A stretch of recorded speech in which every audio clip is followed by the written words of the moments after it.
A warm welcome to my video about the upcoming presidential election in the USA in November 2024.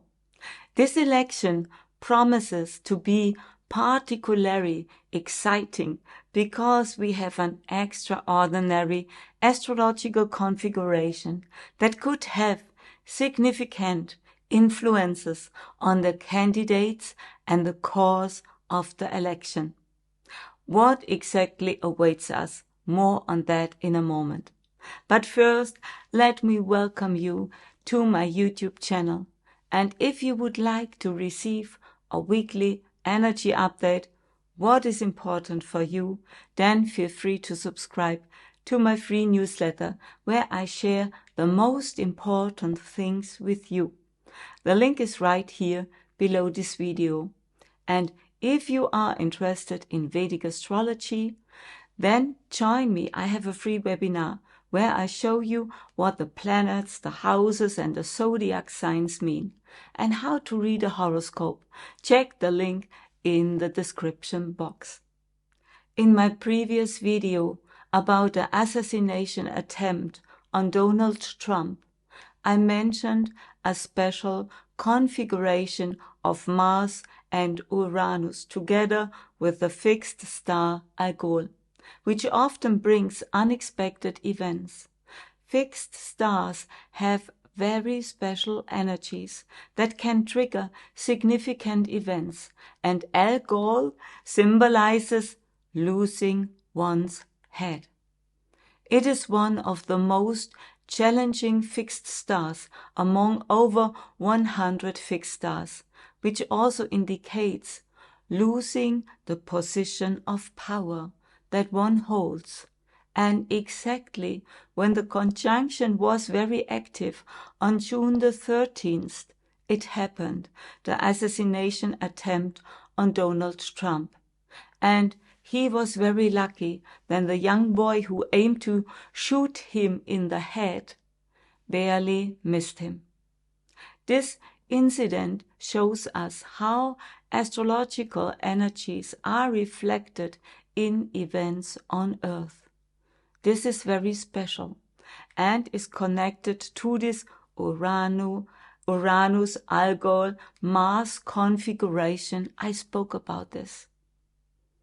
And also there was an aspect to Neptune, so we might not really see who is really behind this attack. At the same time, President Biden made a significant gaffe at the NATO summit, which essentially was the last straw for his already declining support from the Democrats, leading him to withdraw the November election, and he suggested Kamala Harris as his successor. Joe Biden intended at the NATO summit to hand the floor to Ukraine President Zelensky, but mistakenly said he was handing it to Putin. This incident caused political ripples and could symbolically represent a loss of power triggered by the fixed star Algol, similar to Trump, but in another way. The energies around the election period in October, November, and also December are extraordinary. Mars will go retrograde 1 month after the election on December the 6th, which already amplifies its energy before. Retrograde planets often have up to 10 times stronger effects, and Mars brings a great potential for aggression. Mars goes retrograde only every 2 years, and Mars is always a trigger that can be the catalyst for unexpected events in the USA. And Mars goes retrograde in the sign of Cancer, and This is in the chart of the USA, the 8th house, which brings the themes of transformation, secrets, scandals, ups and downs, and also corruption into play. Mars will be in opposition exactly to Pluto at the time of the election, which further fuels these energies and indicates significant changes. The sign Capricorn, where Pluto is located, stands for old structures and government organizations themselves.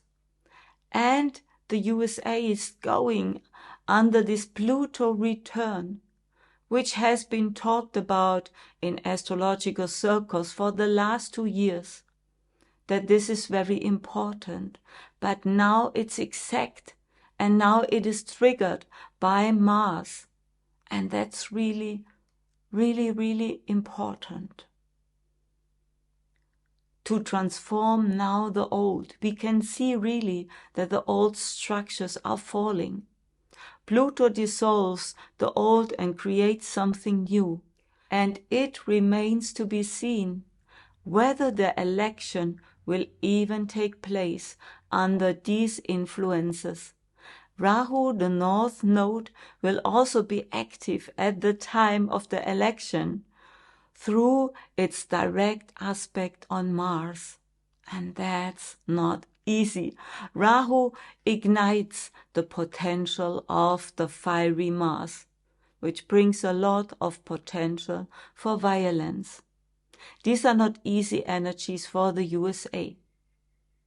Before I discuss the further implications in the next year, I would like to briefly share some important details of the horoscopes of the main candidates, Donald Trump, Robert F. Kennedy Jr., and Kamala Harris, who currently have the best chances for the presidency. Robert F. Kennedy Jr. has his ascendant in the sign of Gemini at 18 degrees, which indicates a life in the public eye. His ascendant is in the lunar mansion Ardra, which is ruled by Rahu and gives him eloquence, but also the risk of causing harm with his words, especially since Rahu is in the 8th house in his horoscope in the sign of Capricorn. And this also makes him very serious. And also his focus is on his career. And there, in the sign of Capricorn, is his Sun, his Venus, his Mercury, and Rahu, and this is really strong. And all those planets are in the lunar mansion Uttara Ashara. In Vedic astrology, we have lunar mansions, and they give us more informations. And Uttara Ashara is the lunar mansion of the Sun, which indicates a significant leadership role. His totally focus is on being a leader since his birth. But the 8th house also stands for scandals and difficulties in positions of power. And I checked his annual horoscope.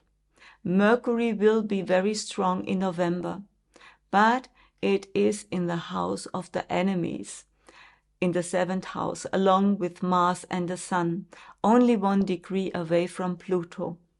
And this suggests that he has a strong opponent and may therefore fall out of the race.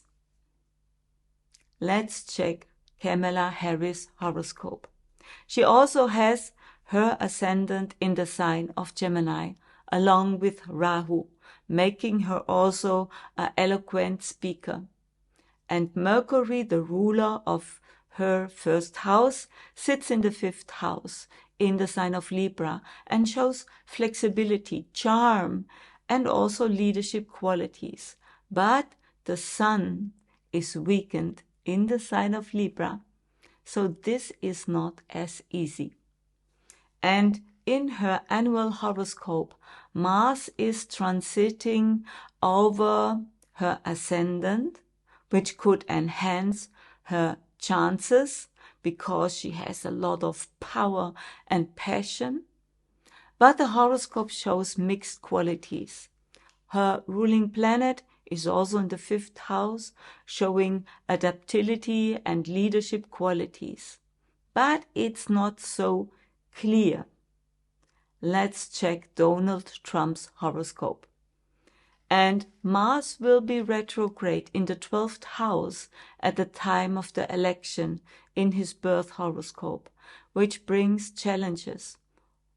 And maybe also the end of his career. The 12th house stands for prison and secrets and often losses or obstacles.